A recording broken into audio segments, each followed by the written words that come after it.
Okay, our next question comes from Janice. Janice is asking, how can I defend myself against someone with a large height or weight advantage? Thanks for the question, Janice. Now, it's really important that you avoid conflict in the first place, particularly with someone who's bigger and stronger than you. Now, I'm an advocate for avoiding conflict full stop, regardless of who or what or the situation is. Okay, we want to get home safely, and that's really the principle or the main methodology of Krav Maga, to get home safely, right? It's about being humble, it's about being aware, it's about trying to keep yourself out of danger in the first place. The best self-defense is when you don't need to take any form of physical action, but when you can just be aware of your surroundings, when you've got the tools to be able to diffuse conflict and ultimately get yourself to a safe place. All right, that's really, really important. So start there. Avoid conflict in the first place. Next point is, if you're in some form of conflict with someone who's bigger, aim for vital points. Vital points are soft points in the body. Things like the nose, underneath the nose, the chin, the throat, the neck, okay, the back of the neck, the groin.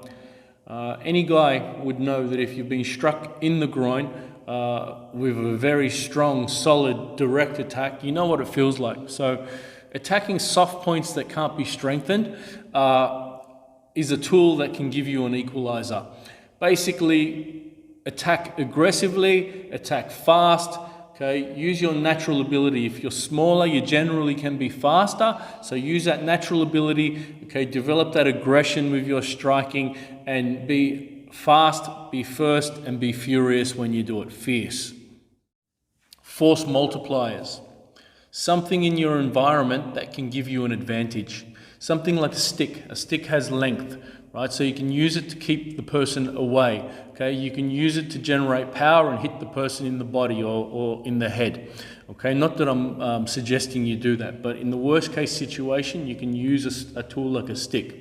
You can obviously use something like a knife as well. Please don't stab anyone, but ultimately, if you need to protect your life, you've got something like that as well. Particularly in the environment, in your home, a pen, these things are pretty easy to find.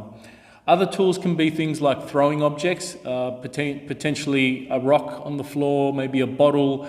You could use tables and chairs as barriers, and also as weapons that you can swing around. So consider that you've got many things in your environment that you can use, and I advocate being aware of your surroundings and knowing the sort of things that can help you in a self-defense situation.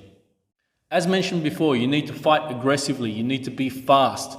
Okay, the mindset needs to be on survival. This is something that you get through Krav Maga training, but ultimately, regardless of whether you train or if you train in another system, make sure that you're focused on being aggressive, fast, and determined. Intention is very important.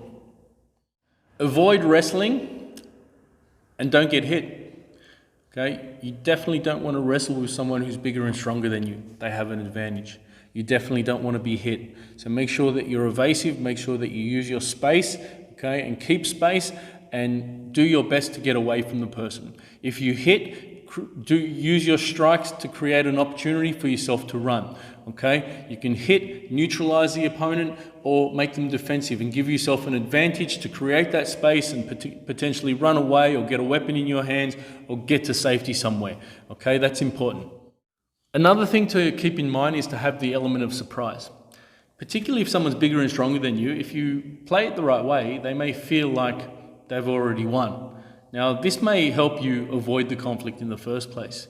But worst case situation, if someone's trying to attack you and you're like, please, please don't hurt me, and then you attack, okay, really fast, really direct, okay, with aggression, it may be enough to give you an opportunity to get away. Use the element of surprise and ultimately fight dirty. Do whatever it takes. Bite, scratch, okay, use weapons in your environment, scream, shout, and fight for your life. Fight dirty. And that's it. I hope that helps. We will make some more videos on this topic. Thanks for the question.